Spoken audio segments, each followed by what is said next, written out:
Kindly subscribe the channel and hit the bell icon to get regular updates. Thank you. Good morning students. Now we start the second chapter from Hindi literature book.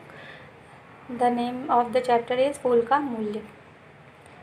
Sudas माली कमल के फूल के बदले एक मासा सोना पाने की आशा में राजा के पास आया, लेकिन उसने एक धनिक व्यक्ति और राजा को 40 मासे और उससे भी अधिक सोने के बदले फूल नहीं दिया। वह फूल उसने भगवान बुद्ध के चरणों में अर्पित कर दिया। आइए भक्ति भाव से ओतप्रोत यह प्रसंग पढ़ें।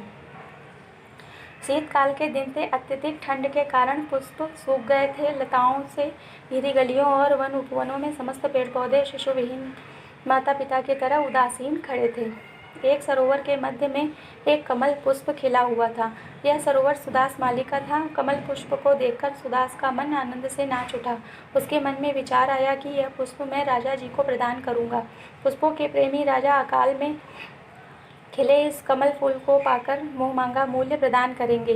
राजा हजार पंखुड़ियों वाले कमल फूल को लेकर सुदास माली राजमहल के बाहर खड़ा इंतजार करने लगा कि अभी समाचार पाकर राजा उसे बुलाएंगे। धन की इच्छा रखने वाला माली बड़े यत्न से फूल की रखवाली करने लगा। उसने पंखुड़ियों में से एक भी ओस की बूंद गिरने नहीं दी। इस बीच राजपथ से एक पुरुष इधर आ निकला। कमल फूल देखकर यह पुरुष बोला कि यह फूल बेचना है, कितनी कीमत लोगे? सुदास ने कहा, यह एक मासा स्वर्ण की आशा लेकर निकला हूँ। उस पुरुष ने एक मासा देकर पुष्प खरीद लिया। इतने में मंगलवाद्य बज उठे। कुमकुम और चंदन के थाल सजाए गीत गाता हुआ सुंदर स्त्रियों का एक झुंड उधर आ पहुँचा।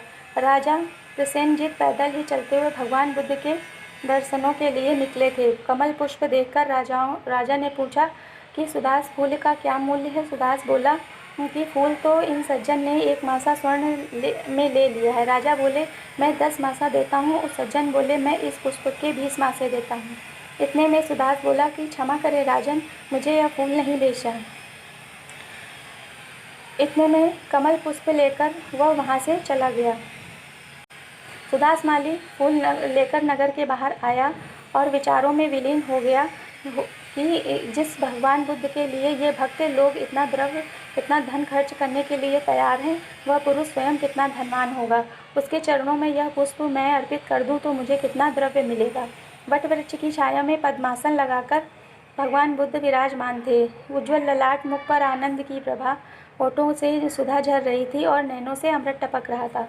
मेघों सी गंभीर ध्वनि इस तपस्वी के मुख से निकल रही थी। सुदास स्तब्ध होकर खड़ा रहा। भूमि पर झुककर सुदास ने इस तपस्वी के चरणों के आगे कमल फूल चढ़ा दिया। कमल की पंखुड़ियाँ हिल हिल कर मानो हंस उठी हों। सुदास के शकुन सफल हो गए। स्मृति भरे मधुर स्वर में भगवान बुद्ध ने प्रश्न किया कि हे वत्स, कुछ कहना है, कुछ चाहिए तुम्हें? गदगद स्वर में माली ने कहा कि मुझे कुछ नहीं चाहिए, बस आपके चरण रज की मात्र एक कणिका चाहिए, एक छोटा सा कण चाहिए। Now you read the lesson from your book. Okay, thank you.